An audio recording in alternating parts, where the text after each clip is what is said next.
Maravilha. Estamos já conectados em mais uma edição do Alcon Talks, esse nosso encontro entre amigos, para a gente estar tratando das temáticas que são aquelas que a gente avalia como sendo de mais importância pela demanda, pelos dilemas que os clientes nos trazem, né? E o fator todo de diferenciação competitivo passa, em qualquer momento, como sendo um determinante fator de estudo, de análise das empresas. E todos nós aqui acreditamos que a gente conseguir, nesse ambiente, nesse cenário tumultuado, entender sempre essa sopa de letrinhas que estão aparecendo todo o tempo, né? E resgatar o assunto importante de colocar o cliente na centralidade das estratégias, nunca é tema que se esgota. Nós fizemos no ano passado, com a Pascale Terra, uma consultora do nosso time, uma abordagem sobre o CX, e o assunto teve sempre recorrência, e a gente resolveu, neste ano, fazer mais uma edição para trazer um pouquinho mais da leitura pós-Covid, inclusive, de como é que está esse contexto todo do CX, do Consumer ou do Client Experience, né? A experiência do cliente ou a experiência do consumidor no contexto das empresas, certo? Aí a própria Limari é uma voraz consumidora desse conteúdo, né, Limari? A gente botar a veia, né, a venda na veia da galera lá na cooperativa, e de uma certa maneira o assunto ele é inesgotável. E aí eu tomei a liberdade aqui de fazer essa introdução, porque eu estou só de peru nessa jogada hoje aqui, convidei dois grandes cabeções dessa história.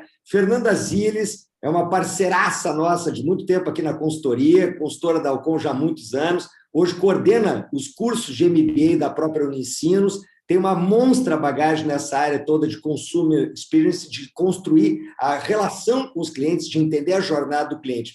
E a gente conseguiu a façanha de fazer a Fernanda convidar um outro grande parceiro nosso, que é o Michel Rodrigues, né? Eu não posso dizer, né, Michel, que estamos aqui entre primos, né? Porque senão vai ficar muito nepotismo. O pessoal vai achar que é muita combinação. Não convém.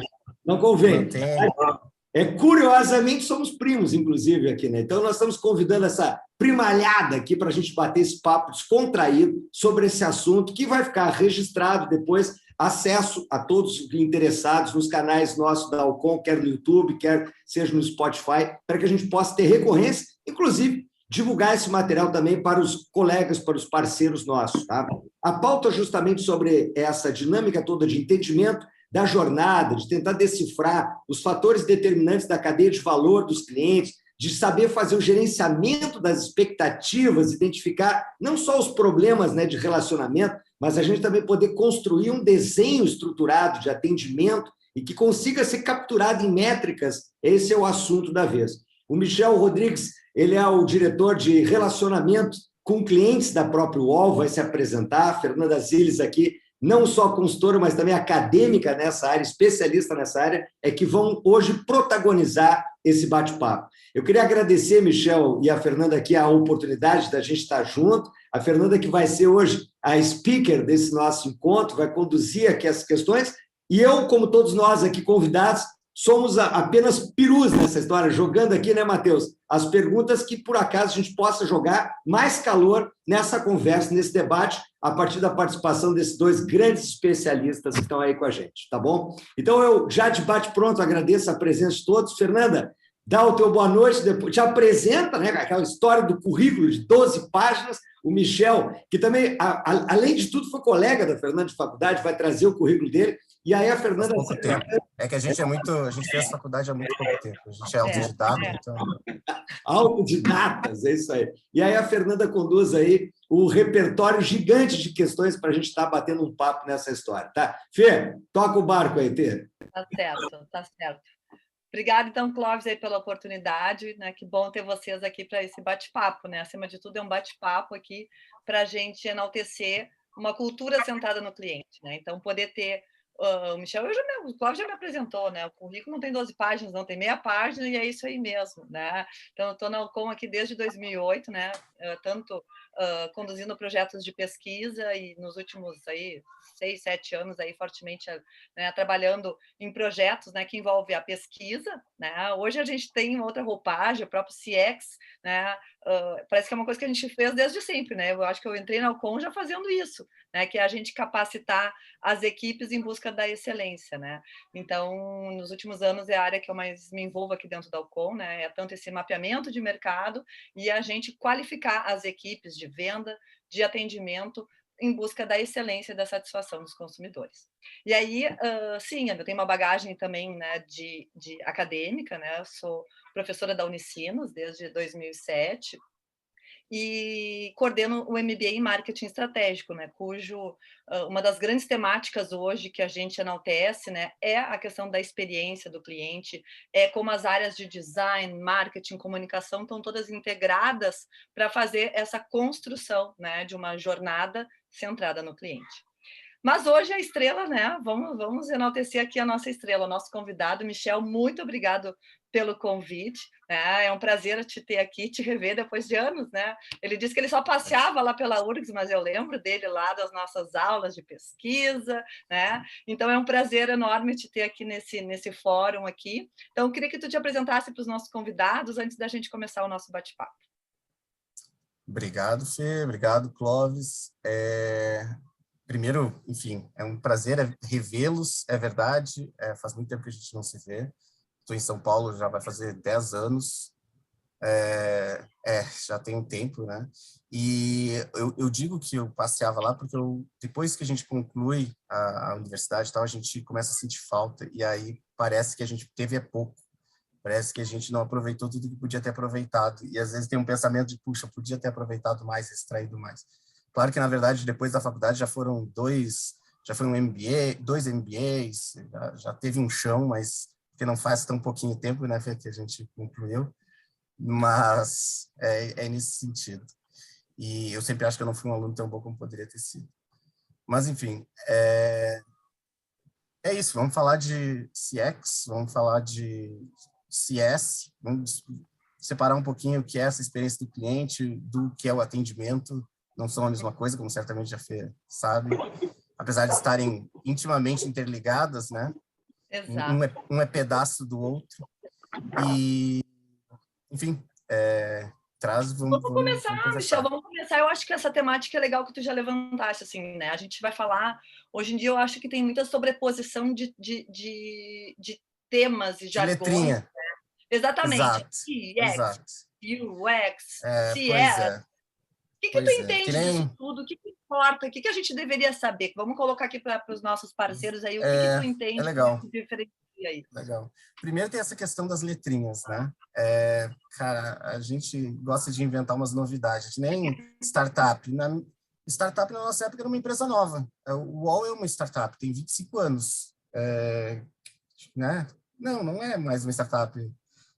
O PagSeguro, enfim.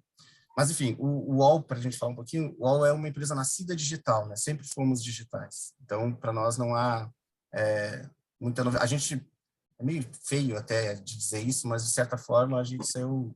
Foi um ano ótimo o ano passado, sabe? Olhando do ponto de vista de negócio. Para nós, realmente, foi o nosso melhor ano. Mas a gente estava pronto para esse momento, né? De certa forma.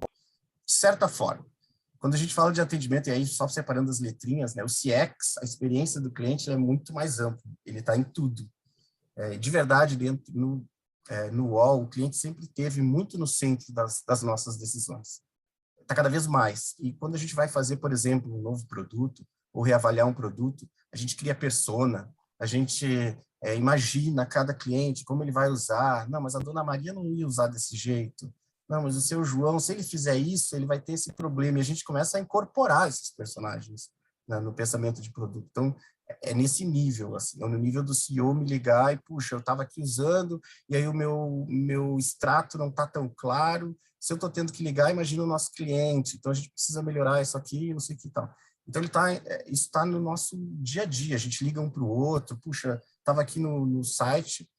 Uma coisa que eu acho que antes eu preciso dizer. Bom, primeiro eu tenho 14 anos de UOL.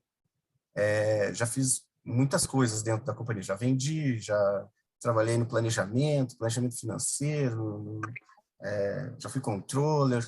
Hoje, há 3 anos, eu cuido do atendimento. Sou head de atendimento do UOL CS. Mas o UOL, talvez no Sul, não tenha, a gente não tenha tanta percepção que a gente tem aqui mais para cima, né? O UOL é uma companhia enorme, assim, faz maior do que a Folha, que foi a sua mãe, assim como o PagSeguro ficou maior do que o que nós éramos antes. Então, o Grupo UOL, hoje ele é um grupo que tem 4 pernas, digamos assim. Então, a gente tem o PagSeguro, que possivelmente vocês conhecem já, né? Líder de meios de pagamento. A gente tem o AllCS propriamente dito, o CS é de conteúdo e serviço. Então, quando a gente teve que se diferenciar um pouco do que era o UOL, né, o grupo UOL, do UOL, essa unidade que eu sou responsável pelo atendimento, que é o que a gente chama de AllCS, que é o mais visível, que é o site, né, que são todos os produtos que a gente vende. A gente vende hoje uns 55 produtos, aproximadamente, aí de e-mail, hospedagem de site, o All Resolve, por exemplo, que dá assistência técnica, assistência em casa. A gente tem é bem amplo. A gente tem a publicidade ainda dentro do AllCS, que também é bastante forte. Mas a gente tem também o All Compasso, que é serviços digitais, serviço por exemplo, criação de aplicativos. A gente fez o aplicativo da Vivo, por exemplo. E a All EdTech, que é parceira aí da PUC, por exemplo, que é uma plataforma de ensino à distância. Então, esse é o UOL, né? Esse é o grupo UOL. E eu, especificamente, cuido dessa parte do atendimento do AllCS.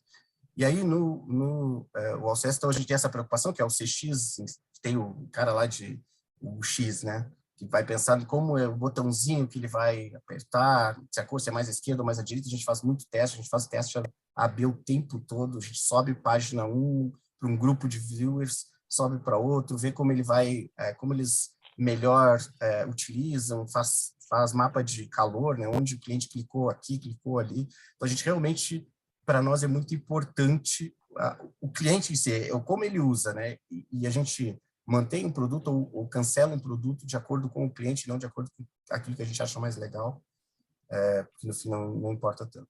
Mas dentro desse universo, né, dessa experiência do cliente, que ela está em todas as pontas, então, né, ela está no pensamento do CEO, está no pensamento do nosso assistente mais, né, trabalha às vezes meio distante do cliente em si, né, no mais básico, mas todos têm esse pensamento. Mas especificamente do CS, que eu digo Customer Service, né, do atendimento ao consumidor, também. Esse é exatamente, aí sim, aquilo que eu sou diretamente responsável, né, pelo atendimento. E a gente tem hoje quase 2 milhões de clientes, e são milhares de ligações de contatos por dia, porque não são só ligações, né? Mas contatos por chat, contatos por e-mail, contatos agora por WhatsApp, contatos por voz. E aí a gente tem também mil agentes, mais ou menos, de atendimento. Então, para atender, eu ainda preciso de um monte de gente, apesar de já ter um monte de robô fazendo esse trabalho também. A gente também pode discutir um pouquinho isso. Pois esse é um tema bom que a gente vai botar na pauta. Mas aí, imagina... E aí, eu estou falando, tá, Fê? Você vai me cortando, porque eu não paro nunca mais. Que, isso que tu trouxeste agora, eu acho que é um ponto importante que é legal. Não que tenha certo ou errado, né? Como a gente falou, existe uma sopa de letrinhas aí. Sim, mas, sim. assim, uma das coisas que eu digo é que como se tivesse uma hierarquia, né? Por exemplo, quando tu trouxeste essa questão, né, de fazer teste, de saber onde vai o botãozinho ali, isso né, a gente chama de UX, né? Que seria aquela coisa mais do user experience, né? A questão da usabilidade, né? Está muito ligado às interfaces digitais. E isso é parte da experiência do cliente, né? Então, é importante a gente saber que o customer experience é algo que envolve o digital, né? E tu trouxeste ali, tem os robôs, tem WhatsApp, tem telefone e tem atendimento presencial. Quer dizer, envolve toda e qualquer forma de contato, né? Essa sucessão de pontos de contato, de interação do cliente com a marca que compõe o que a gente, né, chama esse grande termo, né, de customer experience. Mas eu gosto de botar mais uma letrinha. Vamos lá, vou botar mais uma dupla de letrinhas aí. Eu sempre uso uma outra expressão que eu acho importante, né? Porque cada vez mais se fala assim, a experiência do cliente tem que ter identidade. Mas não é uma identidade à parte, é a identidade da marca.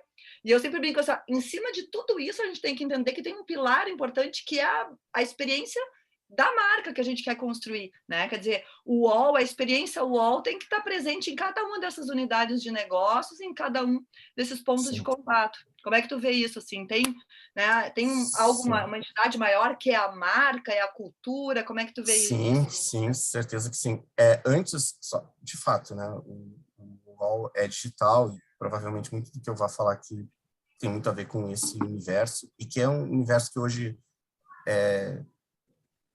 a pandemia meio que empurrou todas as empresas para o digital, e a gente já tem cada vez menos distinção. Tem o phygital agora, né, o físico e digital. Mas apesar de estar, por exemplo, o UX que você falou, né, ou o X, como a gente chama dentro de casa, a User Experience, eu não acho que ela seja só digital, né? É importante que a gente traga onde eu pego a cestinha no supermercado. Eu saio com aquela cestinha, e agora eu largo onde? Não tem onde larga. Vou largar no chão aqui, porque ninguém pensou onde eu vou largar a cestinha do supermercado. Então, esse pensar né, em cada atitude, cada momento do cliente, desde antes dele entrar na minha loja até sair da minha loja, também é parte disso. E o X, o X, está perfeito, é total integrado nisso. Né? Você me perguntou do que eu penso que eu já me perdi. Não, sabe o que eu queria que tu falasse? A importância, porque eu acho que quando tu traz assim, o CEO da empresa liga e questiona da marca, né? Da dificuldade. Marca. Pois isso tem muito a ver com cultura, né? Isso é a cultura chamada do cliente, né? Sim. Para ter essa experiência, tem que ter cultura. A gente diz que faz parte do nosso DNA. Mas a questão da marca, por exemplo, a gente mudou de marca poucas vezes, né, nesses 25 anos. Nós mudamos recentemente. E a gente passou 3 anos discutindo a marca antes de trazer. Às vezes muda a cor, tira os halos. Se você entrar aí o Alcon BR, você vai, e se você lembrar da marca anterior, ela é um pouco mais pesada, tinha os círculos pretos ao redor. Basicamente, depois de 3 anos, a gente tirou os círculos pretos. Olha só, levamos 3 anos para fazer isso, mas não é, né? Na verdade, a gente estava pensando em muitas outras coisas que estão por trás dessa leveza, que estão por trás dessas cores, e a gente se olhou também, e se olhou sem medo, porque tem que ter uma humildade, uma coragem até, né, de olhar e dizer, isso eu faço, isso eu não faço, isso eu não sei fazer, isso aqui eu faço muito bem. Então, isso tudo está nessa questão da marca, desses valores, Então, assim, a gente olhou e disse, putz, uma coisa que a gente tem forte, por exemplo, é que nós somos genuinamente brasileiros, o UOL é 100% brasileiro, sempre foi. Quando a gente chegou era tudo mato, a internet era tudo mato. Então, a gente foi aprendendo, né, a desbravar, a crescer. Hoje, a nossa audiência ainda é muito grande, a gente, no Brasil, perde para Google e Facebook, e aí, então, somos nós, e depois Globo.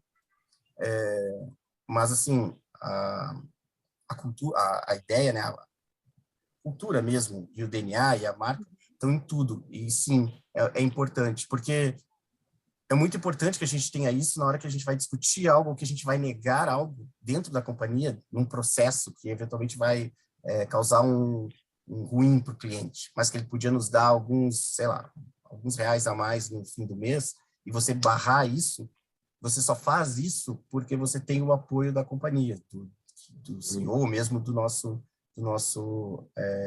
acionista, né? Então, sim, é importante que tenha na cultura da empresa, para que cada um saiba como fazer, né? A gente busca muito o empowerment do nosso atendente, então ele tem que também entender como a empresa pensa.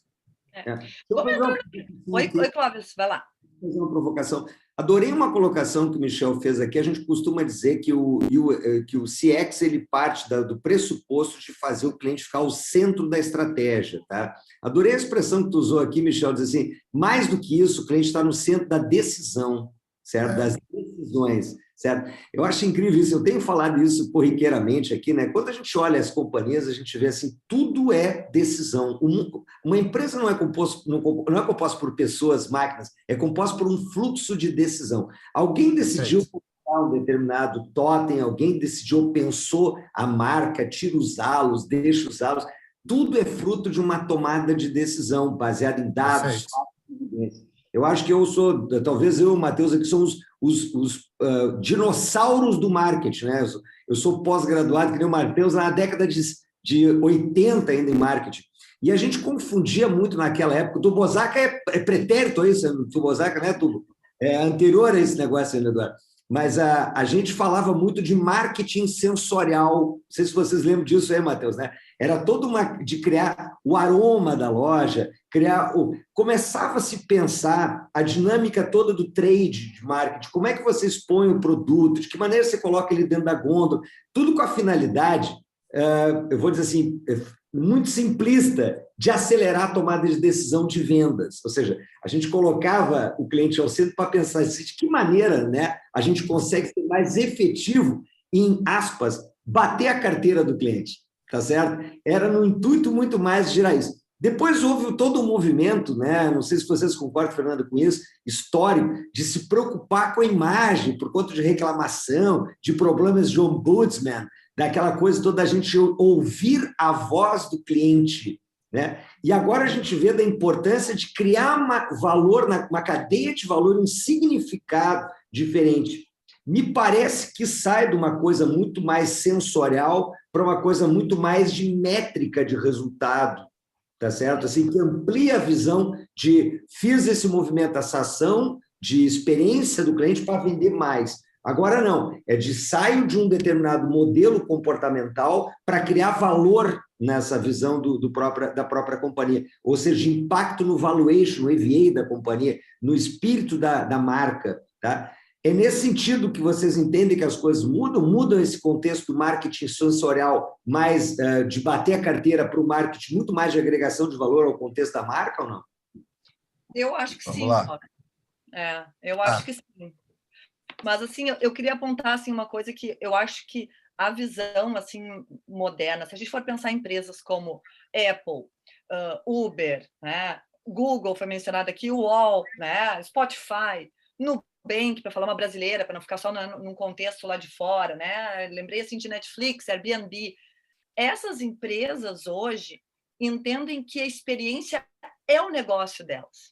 E eu acho que é isso que também é uma virada de chave, porque daí a experiência ela é necessária para o valuation, a experiência é necessária para a reputação da marca, a experiência é necessária porque assim, ó, as sensações, os pensamentos, os sentimentos, isso faz parte da experiência. Então, eu criar uma marca olfativa, eu trabalhar meu ponto de venda, eu trabalhar a usabilidade do meu aplicativo, isso é um negócio. Eu acho que isso faz parte do negócio, né? Não sei como é que vocês veem isso lá na UOL, Michel, vamos ver. Várias coisas. Eu quero tocar em todas elas, que eu acho que todas são importantes. Sobre a questão, por exemplo, da tomada de decisão, né, dentro da empresa, e que a empresa é a tomada de decisão. Eu sempre digo que, quando a gente, enfim, nas palestras por aí, que a diferença entre uma startup e uma grande empresa é a velocidade da tomada de decisão. E isso é o que faz a diferença, isso é o que torna uma empresa mais rápida, mais bem preparada, mais bem sucedida, em encontrar nicho, em testar nicho, em descartar se não é por ali e mudar de caminho. Então, eu acho que a tomada de decisão é, de fato, o que faz a diferença em qualquer empresa e é muito importante que ela consiga manter... O grande desafio, eu acho, das startups, e eu digo que o UOL é uma startup por causa especificamente disso, é de manter o fluxo de decisões rápido. A pandemia nos ajudou muito nisso. Porque, por exemplo, nós somos alguns diretores e CEO, né? E a gente se via uma vez a cada 15 dias, numa manhã, e trocava alguma informação, então, entre as áreas, e era isso. Desde do dia 1 da pandemia, a gente está em home office, né? Desde então. 5 mil e poucos funcionários, considerando todo o grupo, em home office. E a gente fez isso muito rápido. Mas, desde o dia 1, a gente tem reunião todo dia, e a gente se enxerga como se nunca se enxergou antes. A gente nunca esteve tão próximo, apesar de estar muito mais distante, né, fisicamente, mas olhando no olho do outro. E a gente começou a trocar informação muito mais rápido. A gente já criou muita coisa desde o início da pandemia. E potencializou muitas coisas, da área de conteúdo, com a área de produto, da área de publicidade, com parceiros e com atendimento, enfim. Então, sim, tomada de decisão é o cerne do negócio, na minha visão, é a coisa mais importante e é uma das coisas que a gente tem, é das nossas fortalezas, eu acho, dentro do UOL. Sobre a questão da experimentação, né, do tangibilizar, eu me lembro que a gente pegava é um disquete. Falando de disquete ainda, né? Os antigos. Os novos, então, nem sabe o que é isso. Os novos acham que a gente pega o disquete e acha que fez um 3D do botãozinho de salvar.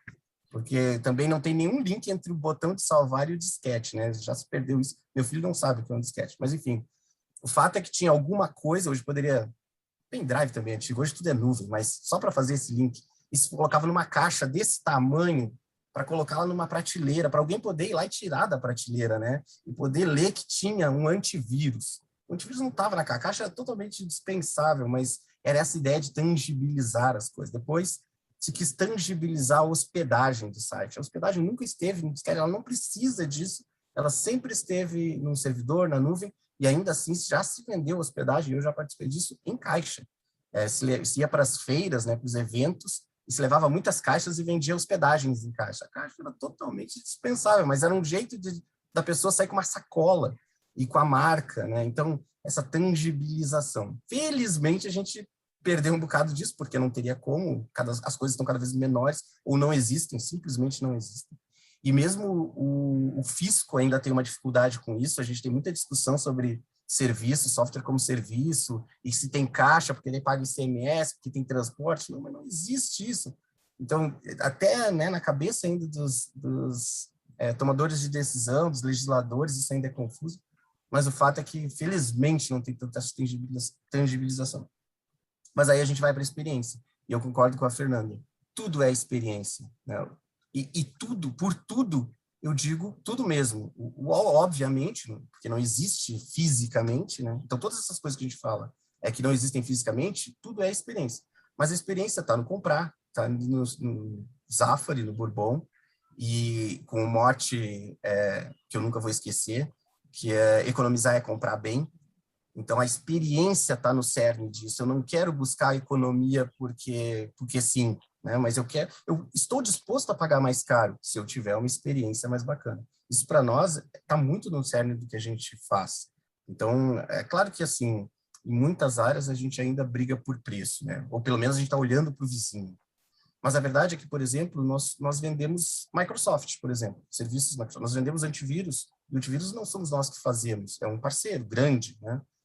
Hoje é Kaspersky, mas já foi McAfee, já foi Norton, e a gente vende mais caro do que ele venderia lá no seu site normalmente. Mas o cliente confia na nossa curadoria, e esse é o nosso maior asset, é a confiança na marca UOL. Esse é o número 1, é o nosso maior fortaleza, o valor que o cliente dá, que o nosso consumidor dá, na confiança do que a gente faz. Então, se ele tiver que escolher entre 10 antivírus, né? Enfim, mas se ele tiver que escolher entre 10 produtos, e puxa, qual deles é o melhor? Deixa eu ir no UOL, eu vou comprar o que o UOL tem. E é de fato isso, a gente ouve isso, né? E a gente faz muita entrevista com os nossos clientes, e isso é, de fato, algo que é dito. Porque a gente quer saber por que ele paga mais para mim do que ele pagaria pelo próprio original. E aí meu cachorro resolveu participar. Então, a experiência é a chave, né, de tudo. E aí, com uma boa experiência, eu não gosto da expressão do pegar a carteira, mas posso cobrar mais. O cliente está disposto a pagar mais se ele tiver uma experiência melhor, né? Então, sim, eu acho que... Nesse contexto, ela passa a ser conversão, Fernanda e Michel. Vocês acham que a conversão da nossa comunicação... Não tenho dúvida. Esse é o grande número, é a conversão. Não tenho dúvida. No fim do... Não. Como indicador? Também, é um dos... Sim, eu cobro muito conversão, por exemplo, das minhas equipes. Por quê? A gente depende de uma série de coisas para venda, né? No final do dia, digamos assim, no receptivo, por exemplo, eu tenho volume que eu recebo, eu tenho quantas eu converto em vendas e eu tenho o ticket que eu vendi. Eu tenho 50 produtos, então eu posso vender desde um ticket menor até um ticket maior. Quando eu somo essas três coisas, na verdade multiplico, né, uma pela outra, eu tenho o meu total valor de venda. Para mim, o mais relevante desses três números é a conversão, porque eventualmente eu tenho menos gente me procurando, é trabalho de marketing fazer com que o meu telefone toque, mas uma vez que o telefone toca, é minha obrigação converter. E aí eu vou ter todo tipo de choro, mas era difícil, mas ela foi errado. Eu digo que quando é errado, não importa, se ele tem que sair com... Ele entrou para comprar, sei lá, jornal e saiu com uma hospedagem, mas eu acho que sim, conversão é um indicador importante. Só que a gente é pródigo em indicador. Temos muitos, né? Todo tipo de métrica, mas acho que de venda, sim. Acho que venda... Mas o que eu quero dizer assim, experiência faz diferença. A experiência vai fazer comprar mais, vai fazer consumir mais. Se o cliente tiver uma experiência boa, inclusive até chegar a mim, ele vai estar mais disposto a me ouvir. Se foi difícil chegar em mim, a disponibilidade já é menor, né? A conversão já vai ser menor. Então, sim, a experiência está Porque daí diretamente entra um relacionada. ponto, Michel, que tu trouxeste, né? Tu falou assim, ó, poxa, a confiança na marca. Essa confiança na marca é uma coisa que é um pouco mais intangível, um pouco mais difícil de mensurar em termos de um indicador, porque ela impacta, né?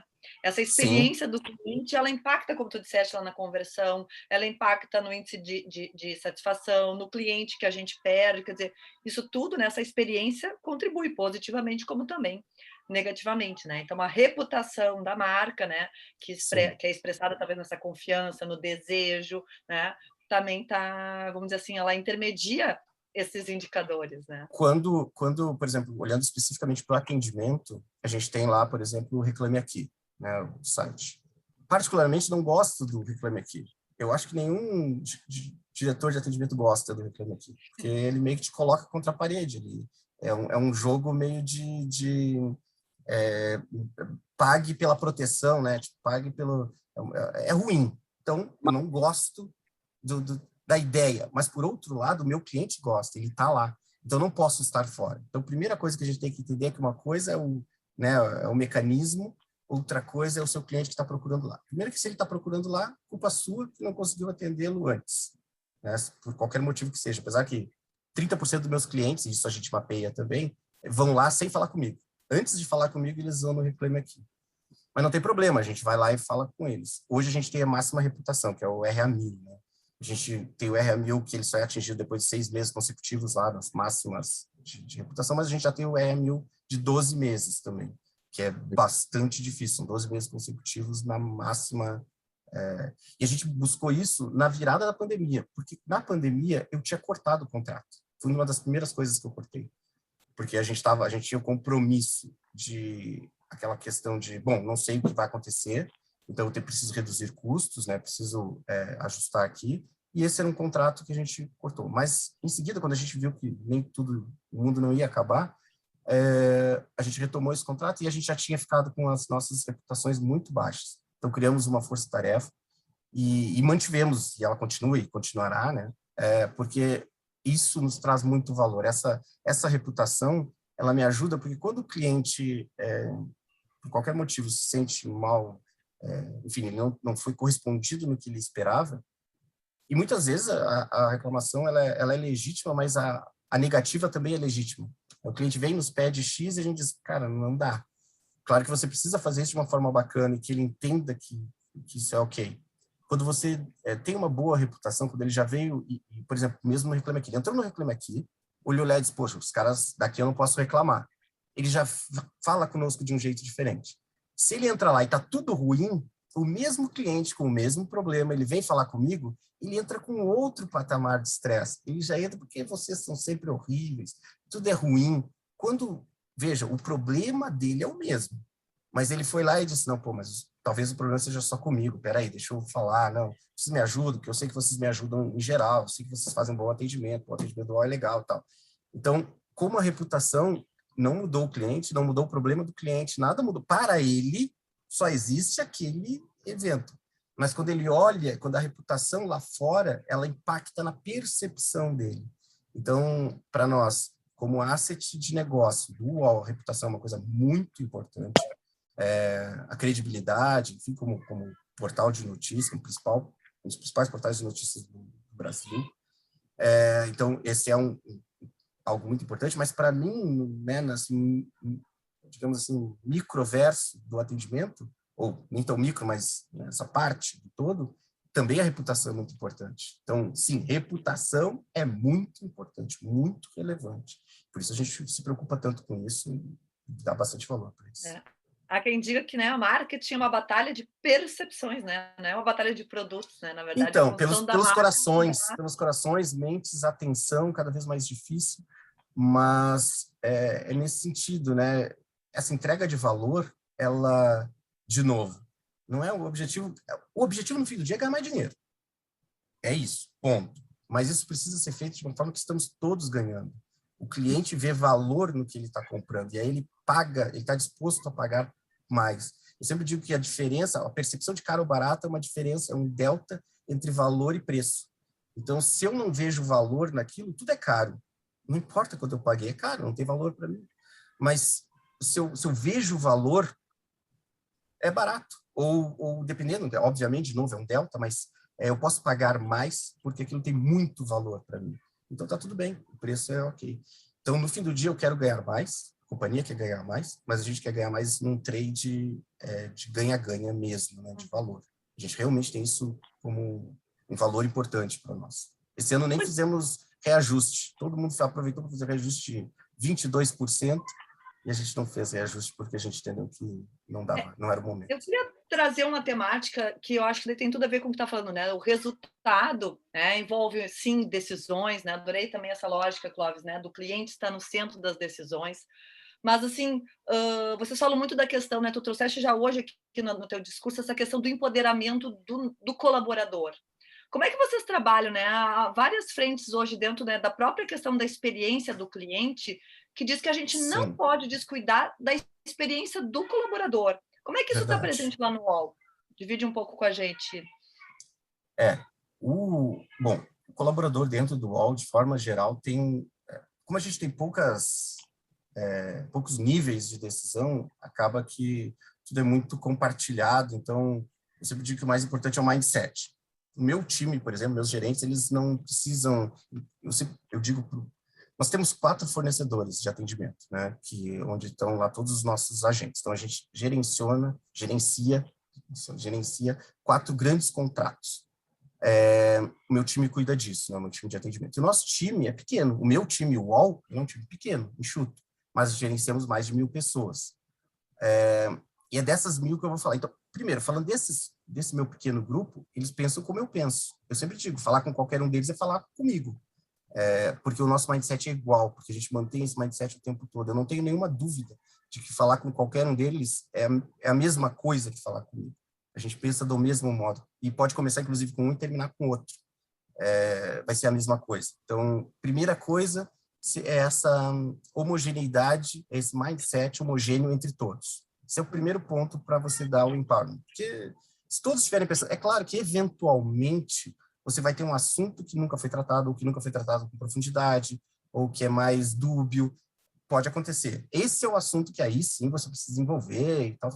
Mas no dia a dia, na tomada de decisão mais corriqueira, no 80-20, no 90-10, é padrão, é algo que você pode homogeneizar. Então, isso é a primeira coisa. Então, comunicação, transparência, visibilidade das coisas, isso é muito importante. Isso vale para os meus gerentes, né, que são, obviamente, tomadores de decisões dentro das empresas deles, que eu digo. Então, tem lá a minha gerente de retenção, o gerente de vendas, o gerente de suporte técnico. Cada um deles é uma empresa completa. Eles têm que saber quanto custa ter esse atendimento, quanto está gerando de valor para a companhia, quais são os indicadores de tempo de atendimento, etc. CSAT, nível NPS, tudo isso dentro de cada uma dessas empresas, né, dentro do atendimento. Mas aí, a gente tem lá o agente que está lá na ponta falando com o cliente. E esse cara precisa tomar decisões. Não é uma coisa tão simples. Primeiro, porque são muitas pessoas. Segundo, são pessoas que estão no comecinho da carreira. Então, né, não é tão... Obviamente que é diferente você querer fazer compartilhar essa capacidade de tomar decisão com alguém, um sênior, que alguém tão júnior. E tem também a questão do turnover, eles trocam muito. Então, tudo isso está muito ligado à tecnologia. Então, assim, você tem treinamento das pessoas, né? A ideia de que faça o certo, faça de boa fé. Se você fizer de boa fé, dificilmente você estará errando, né? No máximo, porque às vezes a pessoa ela tem medo de fazer algumas coisas, mas se ela tiver agindo de boa fé, a gente vai entender. O problema é quando não há boa fé. E há má fé, aqui e ali, eventualmente, mas existe. Então, isso precisa ser coibido.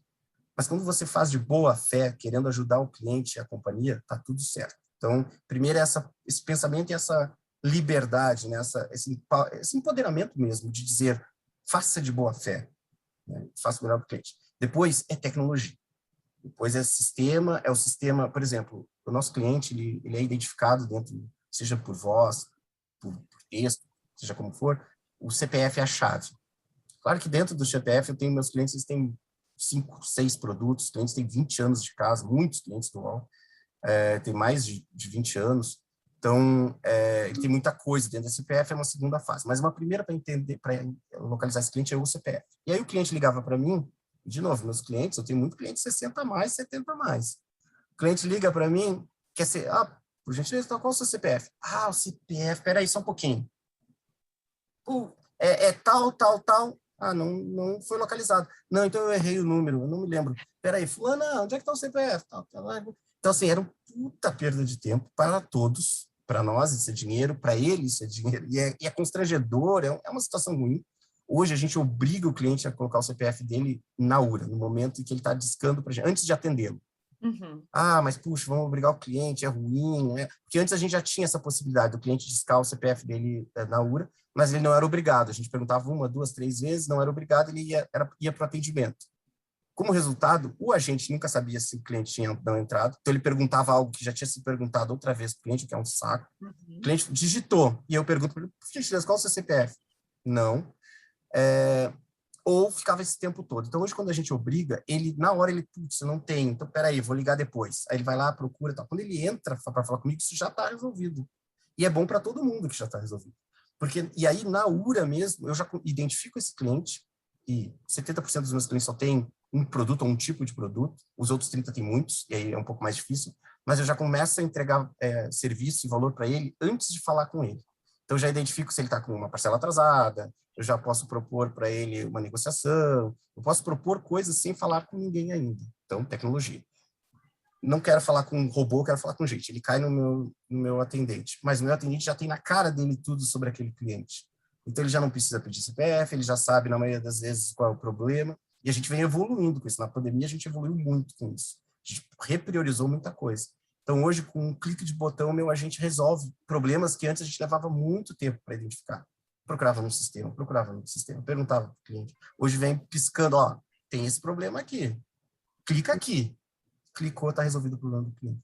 Então, de novo, tecnologia, né, que é o que eu digo, é o digitalizar o humano e humanizar o digital. Então, o humanizar o digital, enquanto estou na URA, enquanto eu estou falando com robôs, eu quero ser entendido, né? Eu quero ser entendido na minha necessidade, eu quero ter uma conversa humanizada. Por isso que, por exemplo, os bots no chat não é simplesmente pegar a faca e jogar no chat. Eu preciso transformar isso numa conversa, né? Em algo. Claro que eu não preciso nem tentar enganar o cliente que aquilo é um humano. Não é, o cliente sabe que não é, óbvio, é até ridículo tentar enganá-lo com isso. Então, a gente não tenta. Mas a gente tenta fazer de um modo conversacional, que seja bacana. Isso é o humanizar o digital. E, no outro lado, o digitalizar o humano, que eu digo, é dar ferramenta para o humano ser humano, falar, entender, se colocar no lugar do cliente, ser empático, mas sem estar perdendo tempo. Então, uma das coisas que eu dizia para o meu time, por exemplo, é que eu queria menor TMA. TMA é o tempo médio de atendimento, é uma das principais métricas de custo do atendimento. Todo segundo em atendimento custa muito dinheiro, ainda mais no volume que a gente trabalha. Então, cada minuto, que minuto é muito mesmo, mas, enfim, cada minuto que eu corto do meu atendimento são milhares de reais. Então, eu sempre digo para o meu time, eu quero menos TMA, mas eu quero mais tempo do agente falando com o cliente. Porque a gente tem muito tempo de no-talk, muito tempo de só um momentinho, por favor. Aí ele vai lá e chama o supervisor, porque ele não tem a autonomia. Então, ele chama o supervisor. Então, toda vez que a gente detecta isso, será que ele não pode ter mesmo essa autonomia? Será que eu realmente preciso que o supervisor venha para apertar o botãozinho? Que nem no caixa do supermercado. Precisa mesmo, quando eu vou passar o leite, que chame um supervisor para ver se a minha caixa tem 12 coisas. Por que eu até hoje não entendo isso? Será que eles acham que aquele supervisor fez a diferença? O caixa não ia ser capaz de fazer isso. Então, assim, e eu fico esperando, aí você fica esperando lá no caixa até que alguém surja magicamente e passe um crachá para liberar um código, não sei do que, para me liberar a minha caixa de leite, né? É meio bizarro isso. Michel, em hotel ainda tem um funcionário para checar o número do apartamento. Tá? Eu digo sempre, o pessoal deve ter uma quadrilha que rouba café da manhã. Exato! Esse é o ponto. Será que tem essas quadrilhas? Quanto de dinheiro, quanto mais eu perco fazendo esse, né? Por exemplo, se eu obrigo o supervisor a ficar lá, eu evito um X evento. Só que o custo de tempo para ter esse cara lá é muito maior do que se esse X evento realmente acontecesse 50 vezes. Então, deixa esse evento eventualmente acontecer uma, duas vezes, é muito mais barato. Talvez a quadrilha essa do supermercado, do hotel, se ela fizer isso uma, duas vezes, sai muito mais barato ela fazer do que ter alguém lá fazendo, fora o desconforto, putz, tem que esperar. Nem vou mais comprar leite aqui, porque, cara, toda vez que eu compro leite é esse fiasco. Então, esse cuidado, isso dar empowerment para o agente, não é à toa, né? No fim do dia, de novo, eu quero vender mais, no fim do dia eu quero que o meu cliente fique mais feliz, porque daí ele compra mais e fica mais tempo comigo. O nosso serviço ele é por assinatura, né? Então, a recorrência é uma coisa que para nós também está no nosso DNA, e eu penso que tudo tem que virar recorrência. Quando eu ligo para pedir galão de água, cara, por que ele não me cria um serviço de recorrência? Por que eu tenho que ligar para ele? Eu ligo para ele praticamente todo mês, sei lá, toda semana, no mesmo dia. Por que ele não me cobra um balaio de dinheiro e eu não preciso ligar para ele? Ele só aperta na minha campainha e larga o negócio aqui.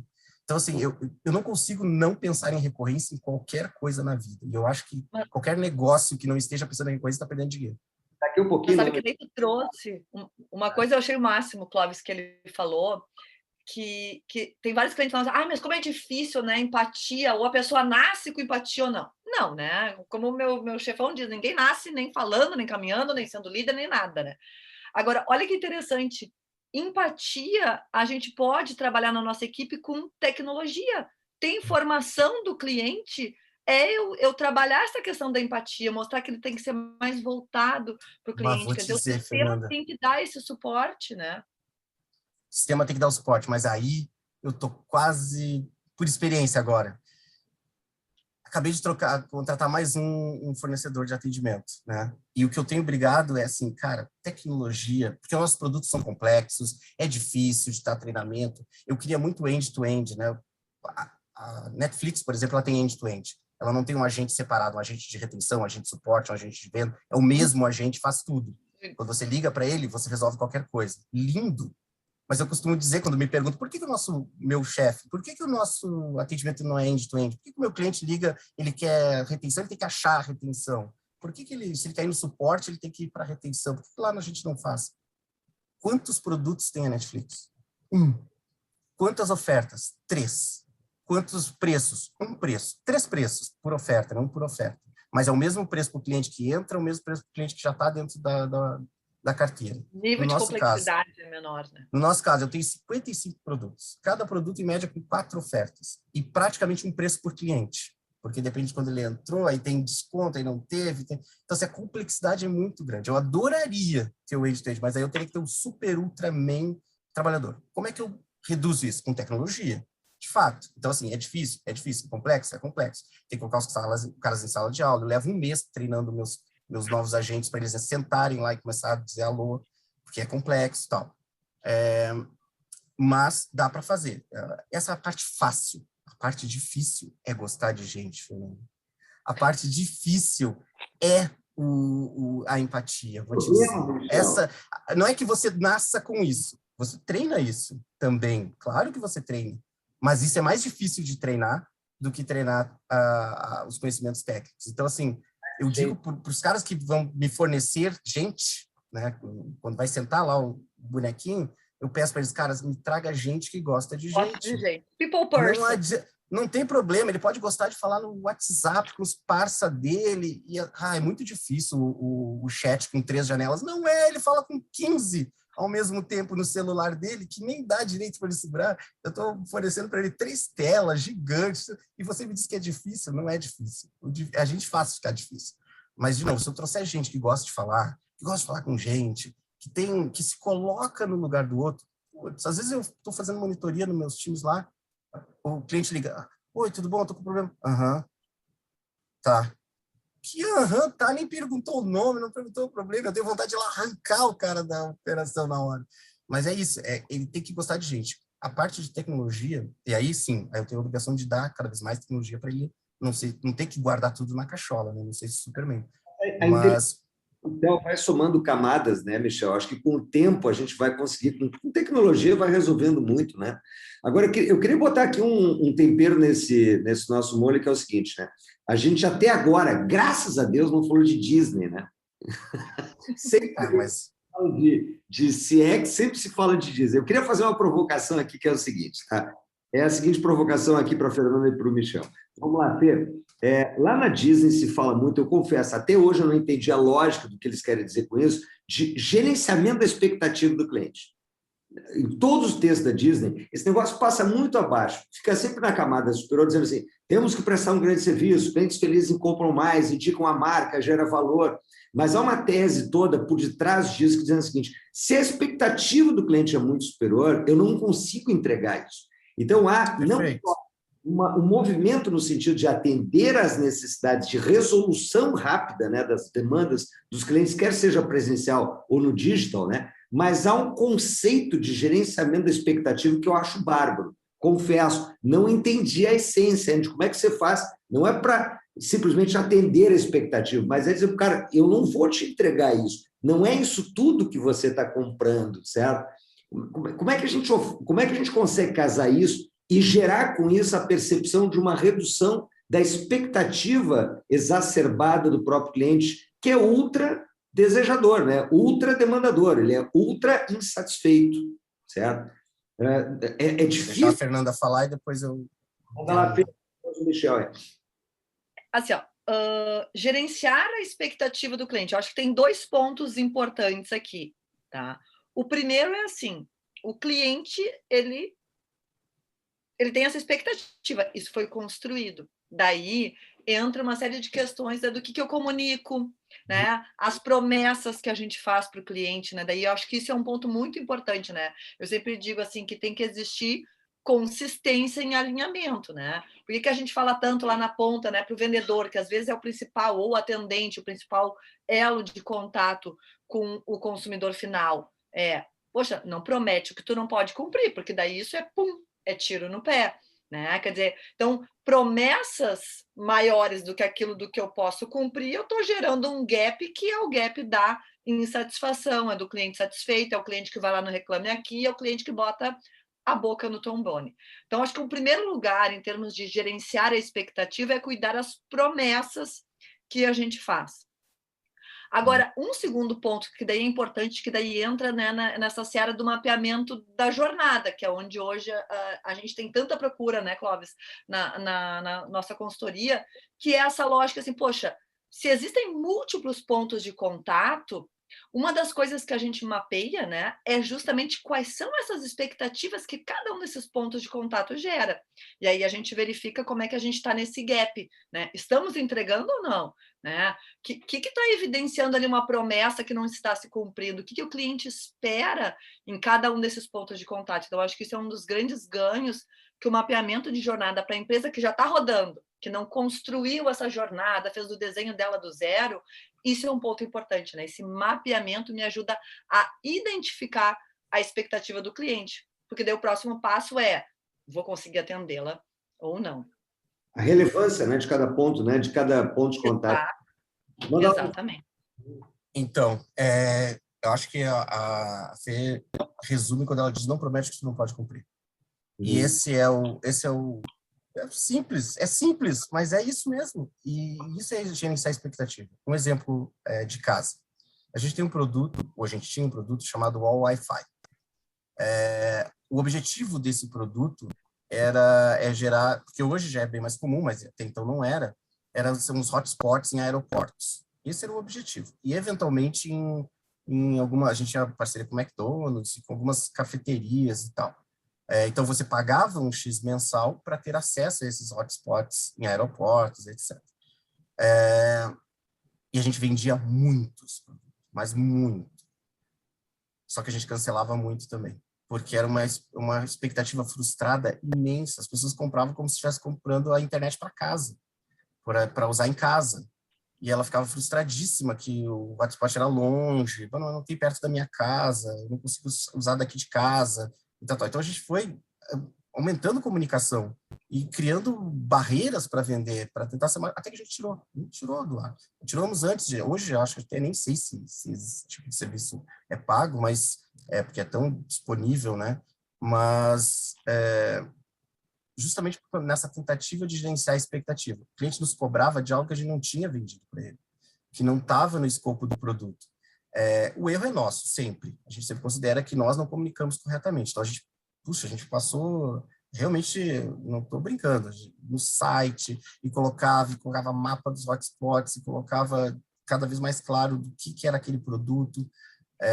Mas ou o cliente não entendia, ou ele não queria entender. Mas o fato é que, de novo, ele nos cobrava por algo que ele não tinha comprado, não era o que a gente tinha vendido, e nunca tivemos a intenção, a gente de verdade queria ser transparente, claro, não quero te enganar. A gente vendia muito. Então é isso, essa transparência, esse verdadeiro desejo de ser verdadeiro, né? Eu quero que o cliente entenda o que ele está comprando. O nosso nível de auditoria de venda, para cada venda que a gente faz, é muito alto. A gente sinaliza primeiro ou pontua cada agente que promete algo que não existe dentro do produto, ou algo que não pode ser cumprido, ou deixou de falar, ele deixou de comentar que o vencimento é no dia tal. Ele deixou de falar com clareza o preço que o cliente vai pagar. Quando o produto, hoje a gente tem bem poucos produtos assim, mas quando o produto tem um período de experiência, 15 dias, 7 dias, deixar claro para o cliente que ele tem que entrar em contato até o fim daquele período, não depois. Enfim, toda essa comunicação com clareza, com transparência, para nós, ela é muito relevante. Por questões legais, né? Porque a gente tem essa parceria com o Ministério Público, os PROCONs são muito parceiros. Então, para ter de novo, essa reputação, a gente precisa poder demonstrar. A gente bate no peito com orgulho, porque o cliente liga para a gente para cancelar e diz, eu nunca comprei isso. Aí a gente vai lá, ouve a gravação, porque a gente ouve a gravação de sempre que o cliente diz isso. Não importa, a gente sempre ouve depois, não é para confrontar o cliente, é para entender o nosso processo. A gente vai lá e ouve, eu queria comprar tal coisa, tal. E depois, eu nunca comprei isso, não foi o que eu pedi. Fora o cliente que diz, eu não comprei isso, e ele comprou na web, que ele tem que entrar, digitar cartão, digitar tudo, ele não comprou no call center, ninguém ligou para ele e ofereceu. Porque a gente tem o serviço ativo também, né? E por termos esse serviço ativo, no receptivo, se o cliente pedir A, é possível vender B ou A, B e C, então a gente é muito criterioso nisso, para poder bater no peito, dizer com tranquilidade, cobrar quando for para cobrar e tal. Então essa transparência, esse desejo legítimo, verdadeiro de fazer direito, não porque é bonito, mas porque rende mais, porque é caro ter esse cara que não fica, porque é caro a gente não depois separar a criança da água do banho. Porque quando um monte de gente compra errado e alguns compram certo, e você tem um grupo que a função é reter, como eu retenho só os que compraram certo, né? E como eu deixo simplesmente ir embora os que compraram errado? Como eu separo um do outro? Então, não deixa vender errado. Se eu tiver que... Antes eu vendia 100, mas cancelava 80, vamos vender 22 e tá lindo. Vamos vender 22 e segurar 18, então. E tá ótimo. Então, existe... E a gente passou por muitos processos nesses anos todos, né? Já tivemos isso. Então, quando a gente reduziu lá as vendas de Wi-Fi, por exemplo, de novo, a gente vendia muito mesmo. Reduziu de, 20 mil, vendas para 200, a gente teve que explicar até para o presidente da República por que a gente estava vendendo menos. Só que no fim do mês não adiantava nada a gente vender 1.000 e cancelar 990. E ainda nos xingando, sem entender, vendemos mal, enganamos. Churn, né, Michel? Olha para o churn, mas não olha para o saldo final, né? Esse que é o ponto. Exato. Então, o mais importante não é vender um monte, o mais importante é ter o cliente em carteira. Claro que se a gente puder ter as duas coisas, né? Vender um monte e aumentar a carteira nessa velocidade, excelente, isso é o melhor dos mundos. Mas a gente precisa sempre fazer esse deal, né? Fernanda, eu vou me meter aqui nesse negócio, tá? Eu estou desesperado aqui pelo seguinte, porque, cara, tá muito bom esse papo. Eu acho que a gente nunca fez na sequência 2 Alcon Talks na continuidade. Vamos fazer a continuação desse? Vamos fazer, porque, cara, tem um monte de coisa que a gente não conseguiu falar. O pessoal deve estar louco para fazer mais perguntas aqui, né? Vamos fazer, Michel? Mais uma rodada aqui. Eu adoro falar. Eu adoro falar, e adoro falar do meu negócio, então tá tudo O certo. pessoal deve estar Adoro louco. falar de cliente, adoro falar de gestão, adoro falar de atendimento. No mínimo, a Elimari vai ter que fazer uma pergunta, porque eu tenho certeza que ela tem 30 aí para fazer, tá? A Elimari vai ter que fazer. Mas eu vou fazer o seguinte, ó, Fê, nós estamos aqui no horário, vamos endereçar as perguntas do pessoal a vocês, tá? Nós temos um limite aqui de 1 hora, né, para vocês ficarem à vontade. Lembrando que esse conteúdo está todo gravado, vai ficar à disposição de todo mundo. E eu te sugiro, na continuidade de combinar com o Patrick, a gente faz uma outra edição, né? A gente faz uma outra edição justamente para continuar esse tema, Michel, e te convidar de novo para vir falar um pouco mais, explorar um pouco mais com outras questões aí. Topa, velho? Legal, claro, certeza. Então, já deixamos o pré, já botamos aí na rodada a próxima Alcon Talks em continuidade a este evento do dia de hoje. Mas, galera, vamos lá. Façam as perguntas aí, Fernanda, toca o barco. Eu, na verdade, né, já que a gente está se direcionando aí para o nosso encerramento, eu queria, em primeiro lugar, agradecer, né, o Michel pela aula que ele nos deu aqui, né? Imagina. A gente, por exemplo, nem tocou, a gente nem perguntou de indicadores, né, Clóvis, que é uma temática toda a parte, ele já trouxe NPS, CSAT, TMA, o churn, coisas que a gente vai poder aprofundar, talvez, isso aí numa próxima. Mas eu ia até falar mesmo agora de CSAT, NPS, você estava falando dos pontos de contato, mas então fica para a próxima. Então, assim, é um tema que não se encerra, certamente, aqui, né, nesse bate-papo, mas ele mostra a sua relevância, né? A gente aprender com uma empresa gigante como a UOL, como que está sendo trabalhado, unindo, né? Eu acho que uma das coisas que eu já tinha, né, visto algumas entrevistas do Michel, e ele enfatizou isso muito antes, né? Essa questão do humanizar o digital e digitalizar o humano. Eu acho que isso está, né? A tecnologia, ela está no coração de tudo isso, mas também está nesse toque, né, do humanizado, né? A gente vê muito assim nos nossos projetos a importância da gente sensibilizar as pessoas que estão na linha de frente, capacitá-las, dar ferramental, mas é sensibilizar da importância desse toque humano, né? A pessoa que gosta de pessoa, como tu, né, disseste, isso faz toda a diferença, né? Então, assim, eu te Isso é o mais agradeço, Michel, importante.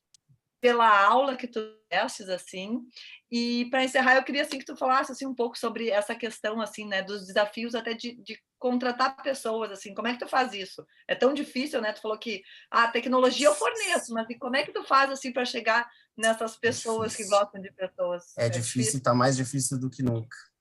E, assim, a gente passou pela pandemia, e que momento maluco que foi. Hoje a gente olha para trás, o Clóvis diz assim, esse Alcon Talks pós-pandemia, eu não sei onde que ele já passou pela pandemia. Aqui eu ainda não passei, eu disse assim, em algum outro evento outro dia, acabou nada, Clóvis, eu estou com 4 casos de uma equipe desse tamanhozinho, e eu tenho muitos outros, né? Mas a questão, e assim, com todo cuidado, e com tudo que a gente faz, mas não adianta, a pessoa, ela está se deslocando, e a gente já tem hoje 60% em home office dos atendentes, era algo que a gente nem pensava em fazer antes, mas a gente virou chave muito rapidamente, isso também a gente pode falar depois mais detalhadamente. Mas o fato é que... Nosso encontro, inclusive, nesse contexto, Michel, acho que é muito importante o Eduardo Tobozaca aqui, o João Matheus Ritzel também, são os caras que conhecem muito essa coisa, de como é que a equipe comercial, fazendo à distância um modelo de execução que supostamente era presencial, representante comercial, vendedor, como é que ele participa desse CX? Legal. É uma equipe de vendas, né, Tobozaca, né? Nesse contexto todo. Acho que esse é outro ponto muito importante para a gente estar trazendo no papo no próximo encontro. Sim, aí. Acho que sim. E, de novo, a gente vai falar de tecnologia, porque a gente sempre teve... As tecnologias estavam aí, né? Por exemplo, eu fico num prédio que é bastante distante do prédio do UOL, sei lá, do nosso QG, digamos assim. A gente tem alguns prédios, mas...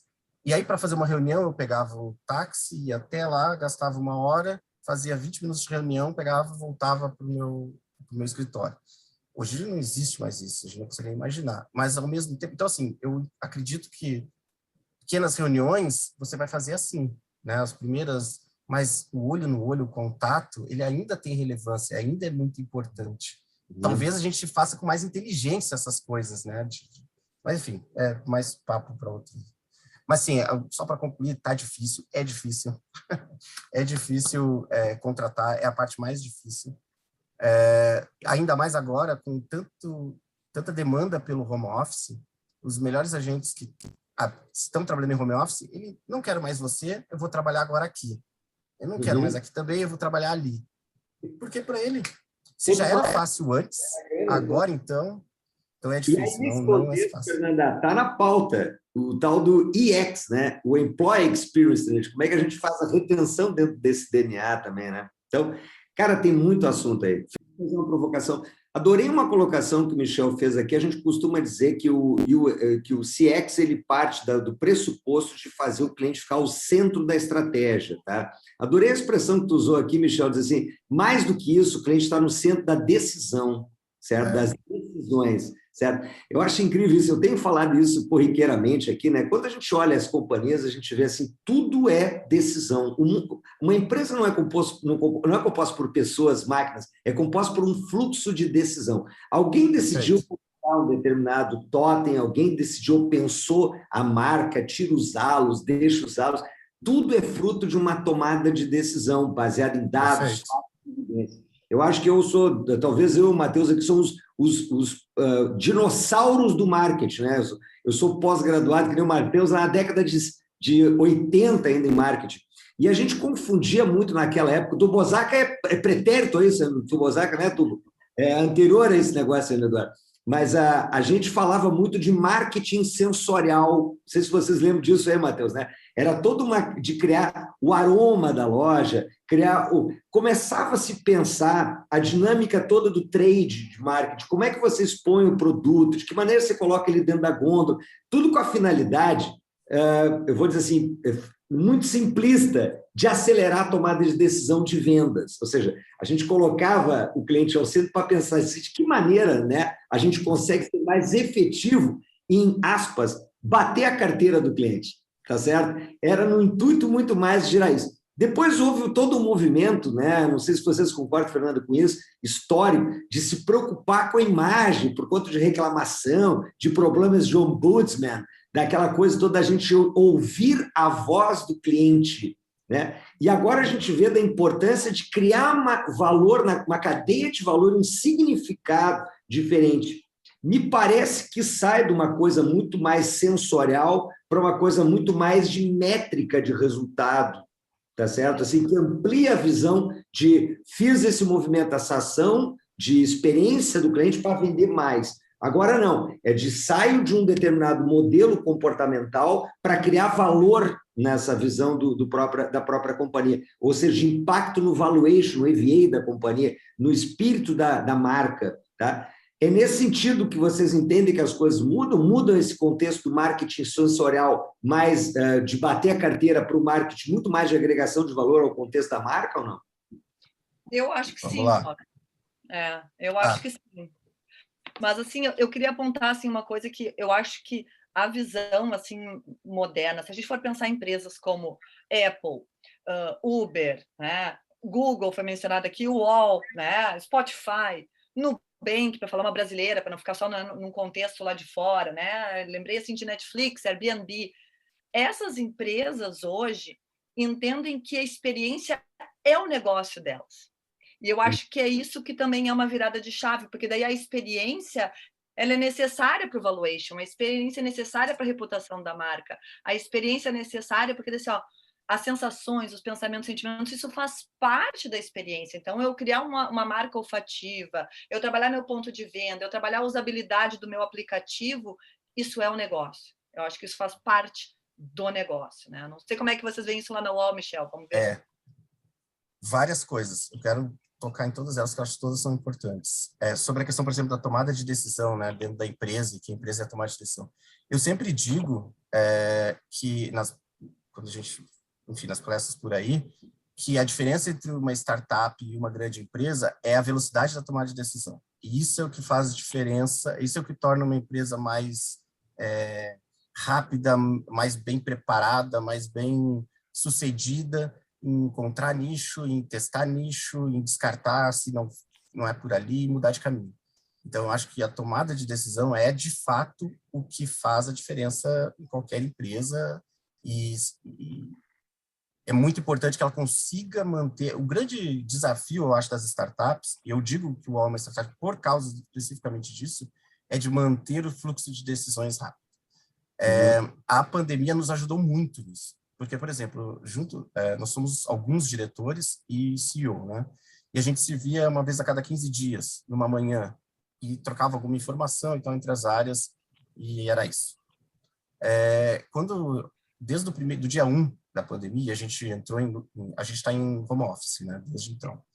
5.000 e poucos funcionários, considerando todo o grupo, em home office. E a gente fez isso muito rápido. Mas, desde o dia 1, a gente tem reunião todo dia, e a gente se enxerga como se nunca se enxergou antes. A gente nunca esteve tão próximo, apesar de estar muito mais distante, né, fisicamente, mas olhando no olho do outro.